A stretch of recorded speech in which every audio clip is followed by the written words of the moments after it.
Hey family, I hope you're doing good today. Listen, this one right here, it's not just another true crime story.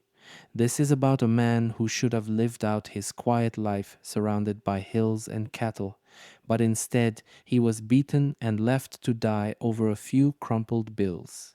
And fam, I need you with me on this because this case hasn't gotten the attention it deserves. So if you're watching, go ahead and tap the like, drop a comment, and hit subscribe if you haven't already. It really helps more people see these kinds of forgotten stories. And this one hurts. So, let me take you to County Sligo, a peaceful rural part of Ireland where nothing usually happens. People leave their doors unlocked. Farmers work the land, and 73-year-old Tom Niland was one of those men. He lived alone, a bit shy, known for keeping to himself. But that all changed one cold evening in January 2022. That night, three masked men pulled up to his house. They didn't come to talk. They didn't come for help. They came for money. And by the end of that night, Tom would be fighting for his life, paralyzed, unable to speak, and hooked to machines for what would be 20 months of silent agony. This is the story of a man who was forgotten, and the men who thought they got away with it, until this week, when one of them stood in court and said the words nobody expected. It was the evening of Tuesday, January 18th, 2022.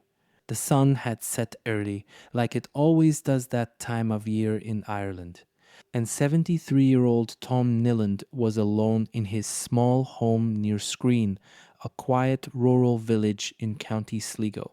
No alarms, no cameras, just a quiet man finishing his day. Around 7 o'clock, a car pulled up outside his house.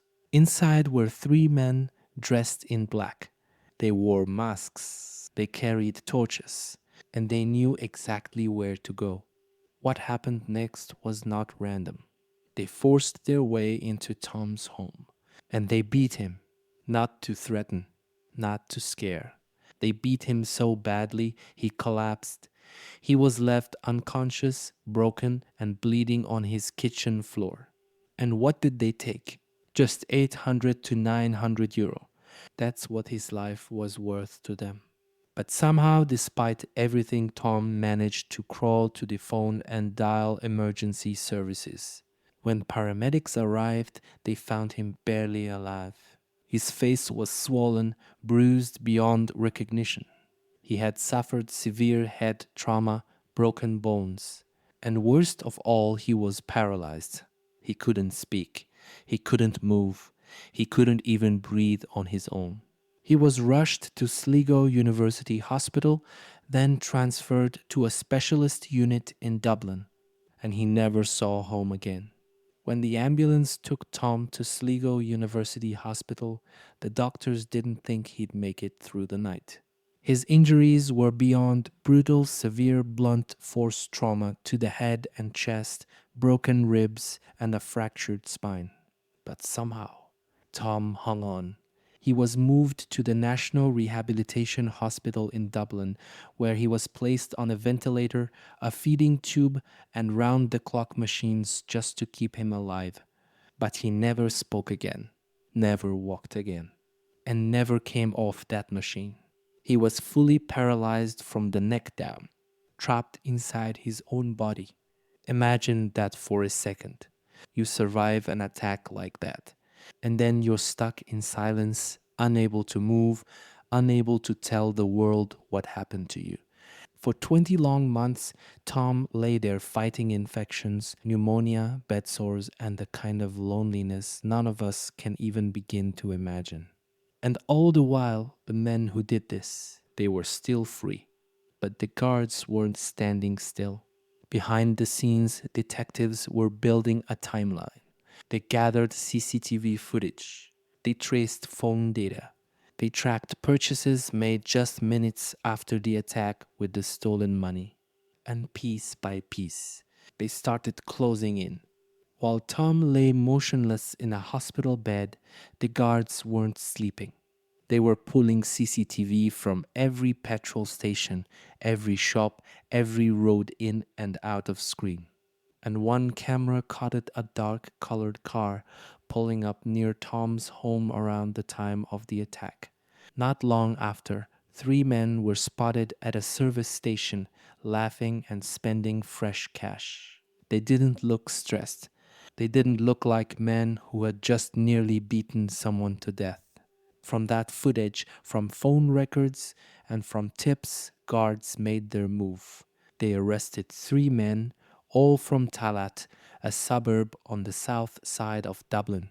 John Irving, 31 years old. Francis Harmon, 58. John Clark, 37. All three were known to guards. All three had records for robbery and burglary, and now they were facing something far more serious. Investigators believe the three men targeted Tom because they thought he had cash in the house. Some reports say they even brought cable ties and gloves, which means they were ready to restrain him. This wasn't some random hit. This was planned. They were charged with aggravated burglary and serious assault. But when Tom died in November 2023, the charges changed. Now, it was manslaughter, and the stage was set for a massive trial until one of them stood up and did the unthinkable. It's July 17th, 2025. The trial of John Irving, Francis Harmon, and John Clark is underway at the Central Criminal Court in Dublin. The jury's seated. Evidence is being presented. Witnesses are lined up to testify. And then suddenly John Irving stands up. His defense team speaks to the judge in private. There's murmuring, confusion. Then it becomes official. John Irving is changing his plea. He's now pleading guilty to manslaughter. Courtroom silence. This wasn't part of the schedule. Irving had denied it all.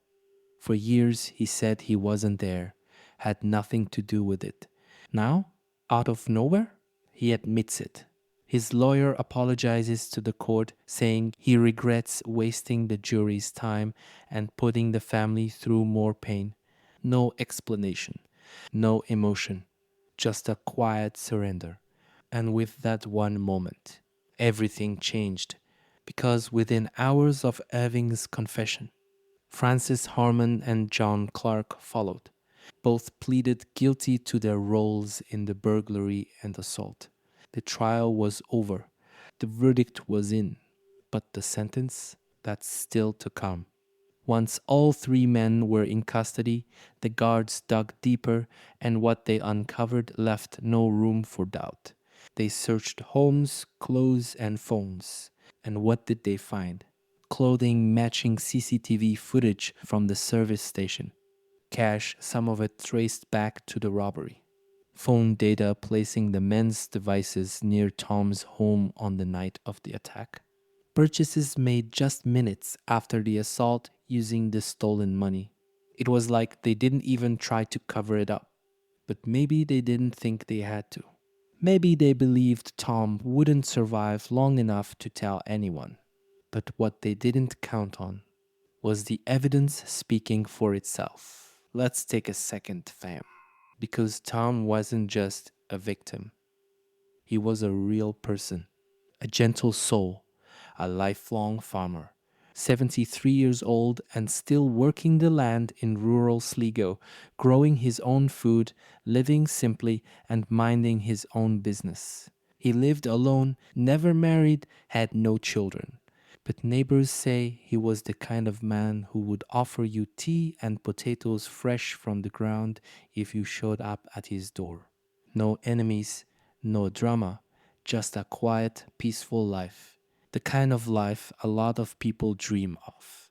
Until one night, that dream was shattered by three strangers who saw him as nothing more than an easy target. When news of the attack first broke in 2022, it made headlines. But as time went on and Tom lay in a hospital bed, the story faded from the front pages. It wasn't until he died in November 2023 that people started paying attention again. And now, after these guilty pleas in July 2025, Ireland is asking tough questions. Why was a 73-year-old man living alone with no protection? Should the charge have been murder, not manslaughter? Why did it take over 2 years for real accountability? The case became a symbol of how rural crime is often overlooked and how vulnerable people like Tom can fall through the cracks. Politicians called it a wake up call. Locals called it a tragedy that could have been prevented. But for the people who knew Tom, no sentence will ever be enough. Now that all three men have confessed, the court has ordered psychological assessments, victim impact statements, and a full sentencing hearing set for October 13th, 2025. This will be the moment Tom's surviving family, his cousins, and neighbors will finally get to speak. They'll tell the court who he really was, what his loss meant, and what it feels like to wait nearly 3 years for justice. The judge has already warned that serious prison time is on the table, but whether it will feel like justice, that's something only Tom's community can decide. Tom Niland died without ever speaking another word. But his story is louder now than it ever was when he was alive. He became a symbol of how dangerous and careless greed can be. A reminder that evil doesn't need a reason sometimes, it just shows up at your door. But he also became a rallying cry for justice, for awareness, and for change. So if you've made it this far into the video, family, thank you. These stories don't always go viral, but they matter. And if this one hit you the way it hit me, share it, like it, and let the algorithm know that Tom's story deserves to be heard. Because even though he's gone, we're not gonna let the world forget what was done to him.